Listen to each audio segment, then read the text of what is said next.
Mulungi yakumire Kwanda Rose Media yuje nkwaniza onakola nne nkwebaza emirimu gyonna gy'otusaka ngalo omukwano ya subscribe nze tweyanziza nnyo ate atannaba subscribe nga mukwano teekayo ne notification bell lw'oteekayo video zino obeereemu kwabo abasooka ozziraba.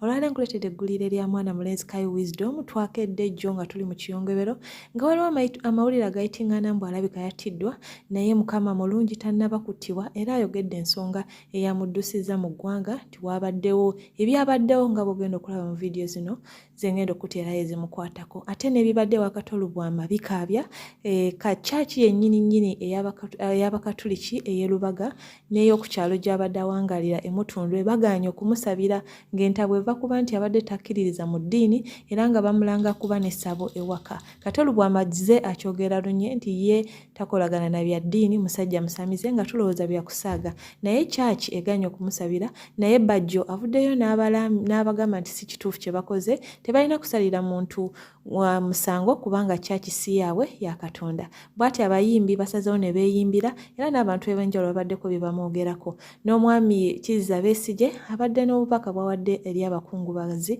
byonna ngenda bikuteerayo mukwano obirabe neeyanziza nnyo Mukama kunkumire beera bulungi. Bannange amannya gange nze Kaye Wisdom. Kituufu bambise wabaddewo embeera eyabaddewo ku kooti wo twabadde n'ebisigadde nja binyonyola abantu.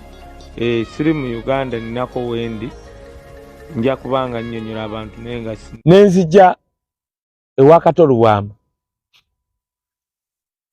Kakati nabadde mmaze okufuna information nga bamaze okuŋŋamba Kaye waliwo ayagala okukolako kati information yatambudde gavumenti eno etulina emikwano era baganda bange bagikulembera n'ebirala tekaggwamu nnyo.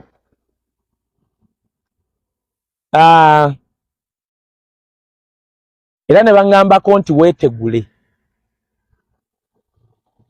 Kituufu ne neetegula era siriiyo Uganda. Ekiro ekyo wabaddewo ababadde banoonya wisdom bubi nnyo.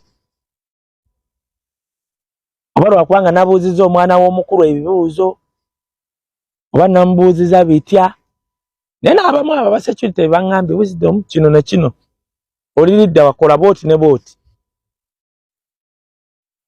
Mukama akyambiseeko akasubi nga we mbagambye nti yes osobola okutya omuntu oyo atta omubiri oba nange mmutya naye ntya nnyo oyo atta omubiri n'omwoyo. Ngenda kubanga omwezi ogujja nsimba ku kintu ekiyitibwa don't run away from being a Ugandan. Munnayuganda bano abasajja tutabagambe ko bagenda tunyeera ku mimwa si bakitalo. Actually si bakitalo. All they have is a gun. Naye kati nze nkuba mu pulaani kisinga bannayuganda bonna bakeera ne bagamba no what will happen anyway.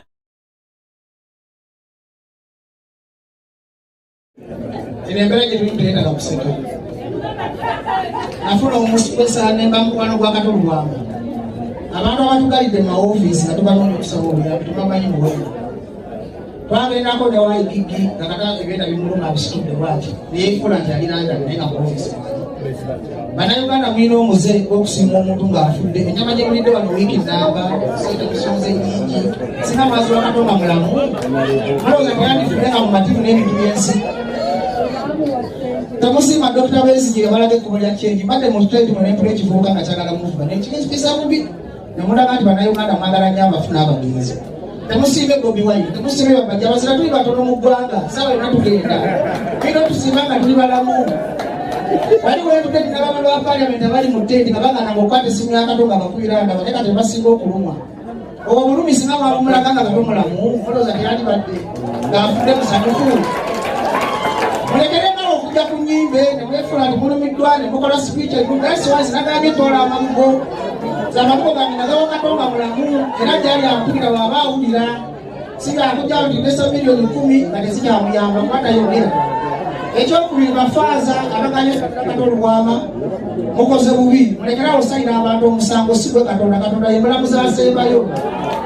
Yesu Kristo bamuleetera malaaya bakabagalamu kubajjinja. Yesu n'abagamba atakikolanga kamukuba ejjinja. Kati bwefaaza okumonte Kato Lubwama ejjinja nga kyakisiiyo nga Katonda yina nyini kyaki nakisobola nokutubula mu Bukatoliki netutukiramu nga bugembe.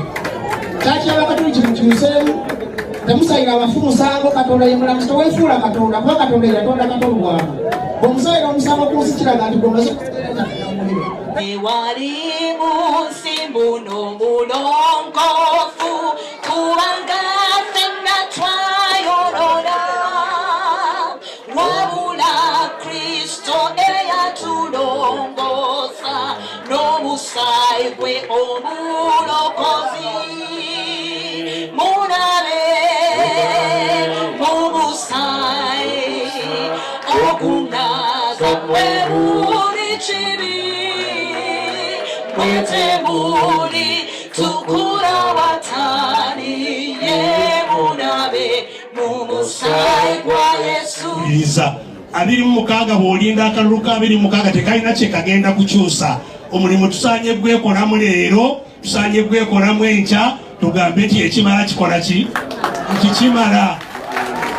Era banaffe bonna abali mu bukulembeze bwa byabufuzi n'abatali mu bya bwabufuzi kubanga olutalo lwe tulwana si lutalo lwa bibiina nti otulwana lutalo lwa FDC lwa NUP.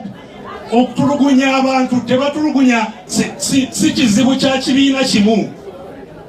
Okubeera n'ensi etatambulira ku mateeka si kizibu kya kibiina, kizibu kya buli omu. Ne bw'oba munaddiini kizibu kyo, ne bw'oba wa bibiina by'abannakyewa kizibu kyo. N'olwekyo ebizibu bye tulina ffenna tulina okwegattira wamu. Oba oli wa kibiina kya NUP, oba oli wa kibiina kya FDC, oba oli wa kibiina kya Jema, oba oli waki, ffenna kaseera kakwegatta tusooke tweddiza ensi yaffe gye baawamba. 7 akoze kodro 7 nti yazaalibwa mu Gyensanvu, eyo si 7 esooka, n'afa ku ssaawa 7, eyo si 7 yakubiri, n'afanga 7, eyo si 7 yakusatu, n'agamba tumale ennaku 7. So ate nga ffe Bibiri kale tukimanyi nti 7 is a number of perfection. Katonda bw'amala okutonda ensi, olubereberye lwakubiri lwakusatu lwakuna lwakutaano lwamukaaga, okusanyukira emirimu gye nti ensi eri perfect nga bw'ajagala. It was that 7th day n'awummula. So omuntu yenna ayagala okwogera ku Kato, njagala kiraba ekyo nti Kato has been blessed. That's why we are here, and he has ended a blessed man in this life. La famille Mukama abakume abagumye abayise mu bbanga lino lyonna. Ekyokubiri era ntuusa okunyolwa eri emikwano abooluganda bonna abatali bawana awaka, bannamizannyo, abayimbi, mwenna n'abamedia ababadde batandise okukula ne muganda waffe Kato, kitalo ddala. Era essaala ze twagala okuwaayo tusaba Mukama amuwummuze mirembe.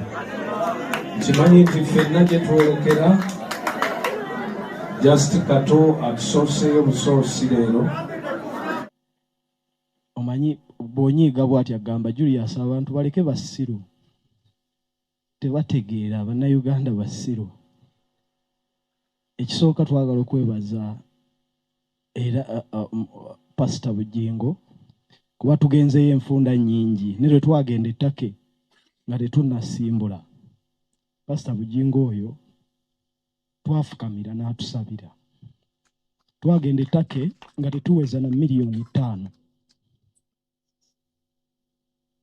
Honorable Siso oyo n'abalala Pamela twakozesa sente zisuka mu $4,000,000 naye tetwagenda naziwera $5,000,000. So Katonda abadde ayagala kuubwa.